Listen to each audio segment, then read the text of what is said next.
Reno. I have this vivid memory of being on like an old front porch. I'm not talking like a new front porch that you can buy. Like you buy a new house these days, you're not going to get this type of porch that you would get from like an old, like classic old home, maybe like a Victorian with like a porch that's wrapped around the front of the house. Now I think some houses don't even have porches. But I remember being on a hammock that was on the front porch, and Grandpa was sitting on this little, I can't remember what you call it, but it was like a double chair, and it was like a glider. We called it the glider. And I think we bought it in like green, and Dad made us, some of us spray painted it black, and we might have spray painted it some, I don't know what happened to that thing, but it ended up rusting out, or we jumped off it a few too many times and over the ledge into the trees. But I remember Grandpa, he was always like amazing. He never complained about anything, and he was always very positive, and he was there for us all the time. Family was the most important thing to him. There was nothing more important than family, not money, not work, not anything. And I just remember growing up feeling loved by my grandfather. And I remember something very vividly was I was going through that transition between being a carefree child and then being going through that kind of, that transition where you become a teenager. Puberty. Yeah, I guess we would call it puberty. And anyways, there was this time where I felt like I was like really mad for some reason, and I don't even know why. I was just mad. I was mad because my parents weren't cool. My grandpa wasn't cool either. But but for some reason that didn't really matter because like he was still like almost cool because. But anyways, I remember my friends loved my grandpa, I loved my grandpa, and I remember getting off the hammock and I ate part of my sandwich, and I remember my grandpa looking down at that sandwich, and he loved to eat. I remember no matter what, he was always hungry. So I remember him saying, "Justin, you gonna eat that sandwich?" And I was like, no, I ate all I'm gonna eat, and there was probably half a sandwich. And then he asked me that maybe 3 or 4 times.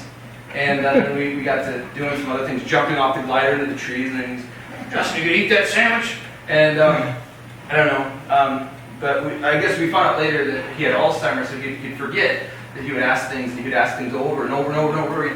But at the time it was kind of funny because he kept asking me if he wanted this sandwich. "I want the sandwich," and you can have it, man.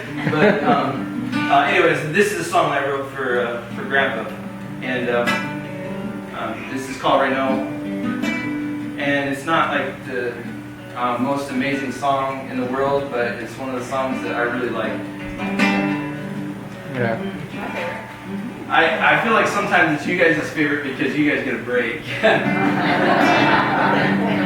Oh yeah. So we bought this in UK? Was it in London? Yeah. So it's a pear shake shaker. So Jackie's gonna. She's gonna rock it. That's tough. Keep tempo. That's why my stories get long, because I ramble and then I forget what I'm talking about and then I try to redeem myself.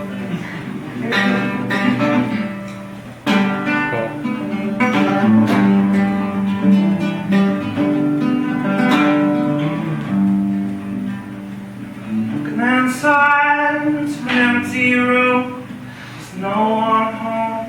There's no one home except for the old man is tired, sleeping alone. He's sleeping alone.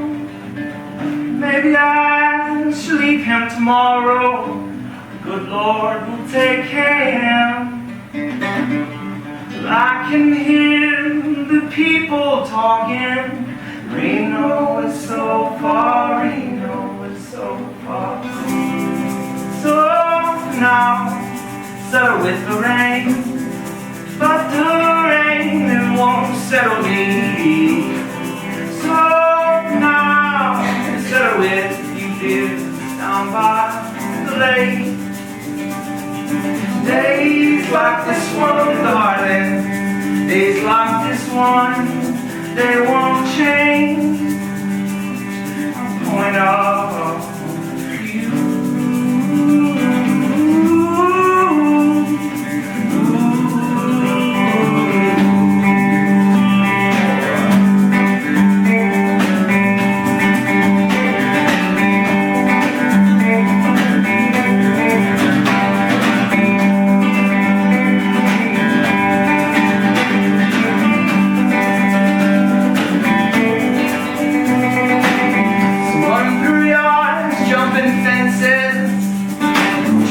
get this voice out of my head. Lately it's been screaming at me, you're no good. Now listen, I was walking, talking to my friends. They asked me what's wrong these days. I'm so good at pretending under these convenient store shades. I can hear the people talking. Reno is so far, Reno is so far. So now, settle with the rain, but the rain won't settle me.